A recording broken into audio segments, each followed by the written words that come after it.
Hello दोस्तों। उत्कर्ष classes Kumar Gaurav sir के द्वारा मैदान सीरीज एपिसोड 18 देख रहे हैं। तो 18 सीरीज आप देख रहे हैं। पहला क्वेश्चन जो है, शुरू करने से पहले बोलेंगे कि चैनल पर पहली बार जुड़े होंगे तो चैनल को सब्सक्राइब कर लेंगे ताकि आप तक ये इन्फॉर्मेशन वीडियो मिलता रहेगा। और दोस्तों, यह मैदान सीरीज का एपिसोड जितने भी देख रहे हैं, ये सारा आपका हैंडराइटिंग नोट्स में प्रोवाइड किया जा रहा है। और इसका पीडीएफ चाहिए तो टेलीग्राम चैनल स्टडी विथ मनोरंजन ऑफिशियल से जुड़ जाइए। वहाँ पर सारा पीडीएफ डाल दिया गया है ताकि आपको आसानी से इन सारे क्वेश्चनों का जवाब और आने वाले एग्जाम के लिए बहुत ही महत्वपूर्ण होगा। चलिए देर नहीं करते हुए पहला क्वेश्चन दोस्तों आपके स्क्रीन पर ये रहा कि प्रधानमंत्री के निर्वाचन हेतु उसकी उम्र सीमा का कितना वर्ष रखा गया है। तो यह तो जानते ही ये 25 वर्ष है। तो 25 वर्ष जो है प्रधानमंत्री बनने के लिए चाहिए। जिसका उम्र 25 वर्ष हो गया वो प्रधानमंत्री के बनने की योग्यता उसके व्यक्ति में, अगर कोई व्यक्ति लड़ना चाहता है प्रधानमंत्री का चुनाव हेतु 25 वर्ष। अगला क्वेश्चन जो है, टोडा जनजाति कहाँ पाई जाती है? कौन सा जनजाति दोस्तों? टोडा जनजाति जो पूछ रहा है, टोडा जनजाति कहाँ पाई जाती है? और जानते हैं इसमें एक बहुत ही खास बात है टोडा जनजाति में, और ये तमिलनाडु में पाया जाता है। तमिलनाडु में टोडा जनजाति पाई जाती है और एकांत नीलगिरी पहाड़ी में पाई जाती है। तो ये आपको बहुत ही सुदूर क्षेत्रों में, तमिलनाडु के सुदूर क्षेत्रों में नीलगिरी की पहाड़ी में टोडा जनजाति पाई जाती है। स्पष्ट हो गया। लेकिन इस टोडा जनजाति में बहुपति एक स्त्री जो है, एक स्त्री बहुत सारे पतियों के साथ रह सकती है ना? उल्टा ही है, एक जो औरत जो है कितने भी पति के साथ, कितने भी मर्द के साथ रह सकती है। ये ऐसी प्रथा जो टोडा जनजाति में पाया जाता है, जो टोडा जनजाति तमिलनाडु के नीलगिरी पहाड़ी में है। अगले क्वेश्चन पर बात करते हैं दोस्तों। हम लोग तो बस पर तो बैठते ही हैं, तो बस अचानक रुकने पर खड़ा यात्री आगे की तरफ झुक जाता है। सही बात है। तो ये न्यूटन के किस नियम के उदाहरण बताता है? तो जड़त्व का नियम ये बताता है, जब बस खुलती है तो जब ब्रेक लगाया जाता है तो आदमी आगे या पीछे झुक जाता है। तो ये कौन सा? तो जड़त्व के नियम के बारे में बताता है। महात्मा गांधी ने किसे पोस्ट डेटेड चेक कहा है? तो गांधी जी के द्वारा पोस्ट डेटेड चेक किसको बोला है? तो क्रिस मिशन को 1942 में आया हुआ था। इसको post dated cheque Mahatma Gandhi ने क्रिस मिशन को प्रस्ताव जो आया हुआ था, जिसको उत्तर दिनांकी चेक बोला था। चलिए अगले क्वेश्चन की बात करते हैं। हॉर्नबिल फेस्टिवल कौन सी फेस्टिवल सर? तो हॉर्नबिल फेस्टिवल कहाँ मनाया जाता है? तो नागालैंड में मनाया जाता है। हॉर्नबिल फेस्टिवल नागालैंड में। प्रथम बौद्ध संगति के अध्यक्ष कौन थे? तो महाकश्यप। प्रथम बौद्ध संगति के अध्यक्ष पूछ रहा है महाकश्यप। प्रथम बौद्ध संगति आपको राजगिरी में, प्रथम बौद्ध संगति राजगिरी में, और प्रथम बौद्ध संगति राजगिरी में हुआ था, जिसके अध्यक्ष कौन थे? तो ये आपको महाकश्यप थे। द्वितीय बौद्ध संगति आपको वैशाली में, द्वितीय बौद्ध संगति वैशाली में, तृतीय बौद्ध संगति पाटलिपुत्र में, तीसरी बौद्ध संगति पाटलिपुत्र में आयोजित किया गया था। चौथा बौद्ध संगति की बात करते हैं। चौथा बौद्ध संगति कश्मीर में कुंडलवन में, चौथा बौद्ध संगति जम्मू कश्मीर के कुंडलवन में, जिसके अध्यक्ष आपको वसुमित्र थे। कॉमनवेल्थ पत्रिका के संपादक कौन थे? तो कॉमनवेल्थ पत्रिका के संपादक पूछ रहा है तो आपको एनी बेसेंट थी। एनी बेसेंट कांग्रेस के अध्यक्ष कौन बनती है? 1917 में बनी हुई थी प्रथम महिला कांग्रेस के अध्यक्ष एनी बेसेंट। उसके बाद भारतीय महिला बनी हुई थी कौन? सरोजिनी नायडू 1925 में बनी हुई थी। उसके बाद 1933 में नलिनी सेन गुप्ता बनी हुई थी। इस बात को ध्यान रखेंगे। तो कॉमनवेल्थ पत्रिका के संस्थापक जो थी एनी बेसेंट, और ये कहाँ के रहने वाली थी? तो आयरलैंड के रहने वाली ये महिला थी। उसके बाद बात करते हैं कल्पसूत्र पुस्तक के लेखक कौन है भाई? कल्पसूत्र पुस्तक के लेखक भद्रबाहु है। कल्पसूत्र पुस्तक के लेखक कौन है? तो ये भद्रबाहु के द्वारा कल्पसूत्र लिखा गया है। उपराष्ट्रपति राज्यसभा का पदेन सभापति होता है। बिल्कुल बात सही है। उपराष्ट्रपति जो होता है राज्यसभा का पदेन सभापति होता है, जिसकी जानकारी हमें किस आर्टिकल में से मिलती है? आर्टिकल 64 में। आर्टिकल 64 में दोस्तों उपराष्ट्रपति राज्यसभा का पदेन सभापति होता है और यह जिसकी जानकारी हमें आर्टिकल 64 से मिलता है। उपराष्ट्रपति त्यागपत्र किसको अपना पद त्यागपत्र सौंपेगा? तो राष्ट्रपति को। राष्ट्रपति अपना त्यागपत्र किसको सौंपेगा? तो उपराष्ट्रपति को। इस बात को जानकारी रखना चाहिए। अगले क्वेश्चन की बात करते हैं। भारत के वर्तमान में उपराष्ट्रपति कौन है? तो जगदीश धनखड़ जो है ना, जगदीश धनखड़ आपको ये वर्तमान समय में उपराष्ट्रपति हैं। राष्ट्रपति द्रौपदी मुर्मू। और ध्यान रखेंगे राष्ट्रपति द्रौपदी मुर्मू, ठीक है, राष्ट्रपति द्रौपदी मुर्मू प्रथम आदिवासी महिला है और उपराष्ट्रपति जगदीश धनखड़ वर्तमान में कार्यरत हैं। अगले क्वेश्चन की बात करते हैं। वर्तमान में कितने जिलों में विधान मंडल के 2 सदन है? तो विधान मंडल के 2 सदन में चलिए बात करते हैं। तेलंगाना में 2 विधान मंडल है, उत्तर प्रदेश में देखने को मिलता है, बिहार में विधान मंडल है, महाराष्ट्र, आंध्र प्रदेश, कर्नाटक में।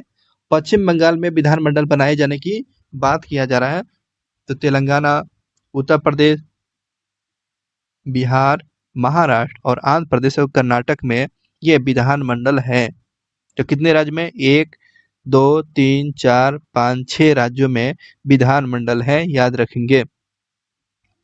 किस संविधान संशोधन के द्वारा सिंधी को संविधान की 8वीं अनुसूची में शामिल किया गया था?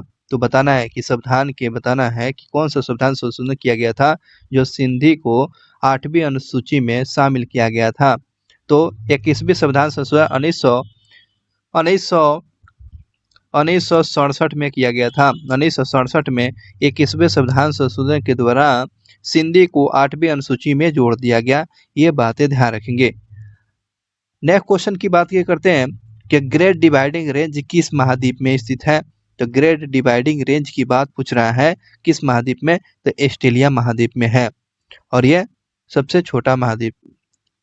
और बात करते हैं लवणीय क्षेत्र में उगने वाले पादप को क्या कहा जाता है? नमकीन वाले क्षेत्र में जो पौधे उगते हैं उसको क्या बोलते हैं? हेलोफाइटा बोला जाता है। हेलोफाइटा जो लवणीय क्षेत्र में उगने वाले पादप को हेलोफाइटा कहा जाता है। पलामू और बेतला टाइगर रिजर्व कहाँ है? तो पलामू और बेतला टाइगर रिजर्व कहाँ है? तो ये झारखंड में। दालमा टाइगर रिजर्व भी पूछ लेते हैं, दालमा रिजर्व टाइगर रिजर्व कहाँ है? तो झारखंड में ही है। आगे बात कर, चंपई सोरेन यहाँ का मुख्यमंत्री है। हेमंत सोरेन की गिरफ्तारी के बाद मुख्यमंत्री चंपई सोरेन बने हुए हैं। अर्थशास्त्र के नोबेल पुरस्कार पाने वाले प्रथम भारतीय का नाम पूछ रहा है, अमर्त्य सेन जो है। अर्थशास्त्र में नोबेल पुरस्कार पाने वाले प्रथम व्यक्ति कौन बने? तो अमर्त्य सेन बने हुए थे। भारत के संविधान का वह कौन सा आर्टिकल लोक कल्याणकारी राज्य की स्थापना की बात करता है? लोक कल्याणकारी राज्य की स्थापना की बातें आर्टिकल 38 करता है, 38 करता है। सकल घरेलू उत्पाद में शुद्ध घरेलू उत्पाद प्राप्त करने के लिए क्या करना होगा भाई? तो मूल्य ह्रास घटा लिया जाएगा। सकल घरेलू उत्पाद और शुद्ध घरेलू उत्पाद को प्राप्त करने के लिए ध्यान रखेंगे मूल्य ह्रास को घटा लिया जाएगा, तो ये निकल जाएगा। रॉकी पर्वत की ढलान के नीचे उतरने वाली हवा को क्या कहा जाता है?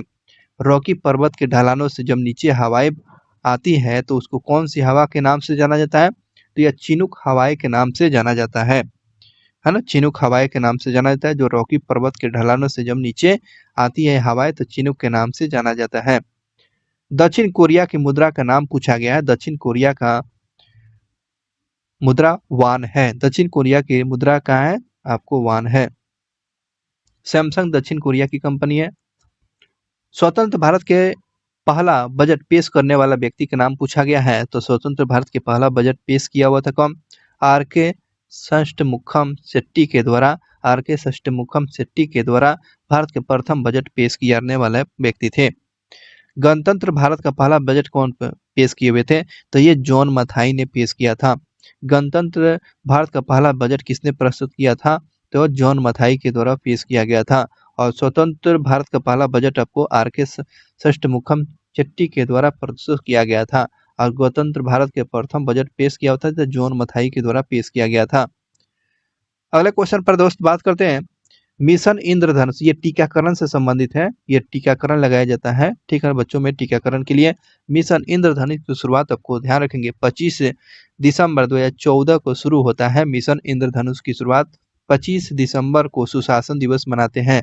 अटल बिहारी वाजपेयी के जन्म दिवस पर सुशासन दिवस मनाते हैं 25 दिसंबर को, और 25 दिसंबर 2024 को मिशन इंद्रधनुष को शामिल किया गया है। शुरुआत हुआ।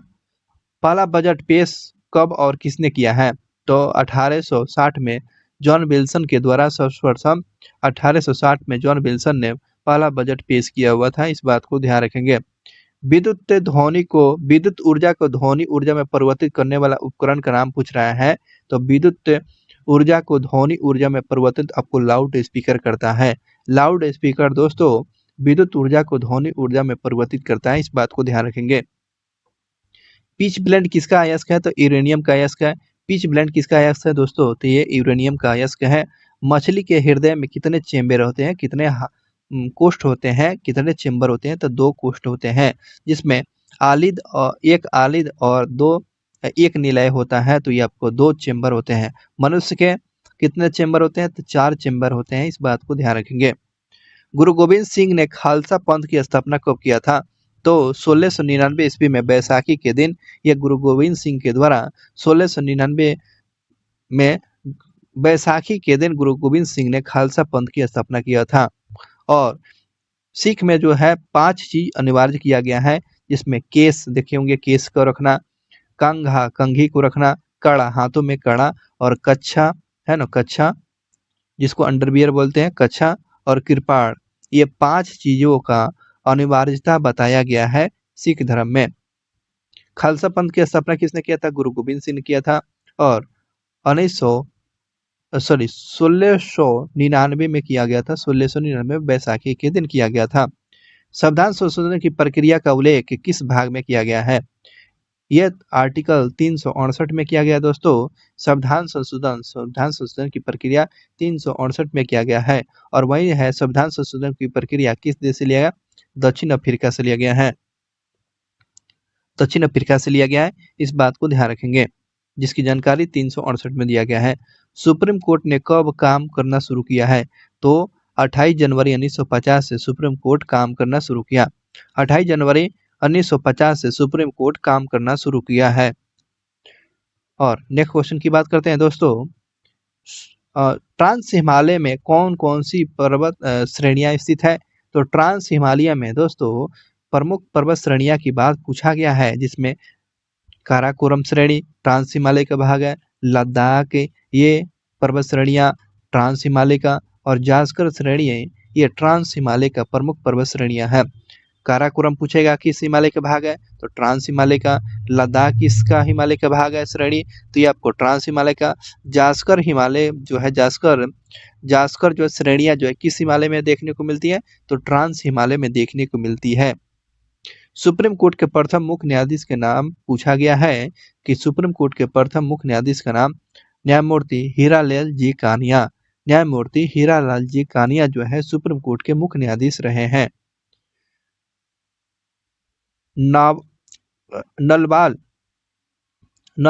नलवाना पक्षी अभयारण्य कहाँ है? कौन सा? नलबाना पक्षी अभयारण्य कहाँ देखने को मिलते हैं? उड़ीसा में देखने को मिलता है। नलबाना पक्षी अभयारण्य आपको उड़ीसा में देखने को मिलता है। नाथुला दर्रा आपको कहाँ देखने को मिलता है? तो नाथुला दर्रा आपको सिक्किम में है। नाथुला दर्रा कहाँ है? तो यह सिक्किम में है दोस्तों। तो इस प्रकार से मैदान सीरीज का यह एपिसोड नंबर 18 समाप्त होता है दोस्तों, ठीक है ना। 18 एपिसोड ये कंप्लीट हो चुका है। और पहली बार इस वीडियो को देखे होंगे तो चैनल को पहली बार देख रहे हैं, चैनल को सब्सक्राइब कर लेंगे, ताकि आप तक ये हैंडराइटिंग नोट्स आप तक पहुंचता रहेगा। बहुत बहुत धन्यवाद। मिलते हैं नेक्स्ट वीडियो क्लास में। अपना ध्यान रखेंगे। चैनल को अपने दोस्तों के साथ जरूर शेयर करेंगे, यही हमारे लिए मोटिवेशनल होगा कि ताकि ज़्यादा से ज़्यादातर लोग जुड़े और उन तक ये नोटिफिकेशन, उन तक ये क्लास मिलती रहे। Thank you so much.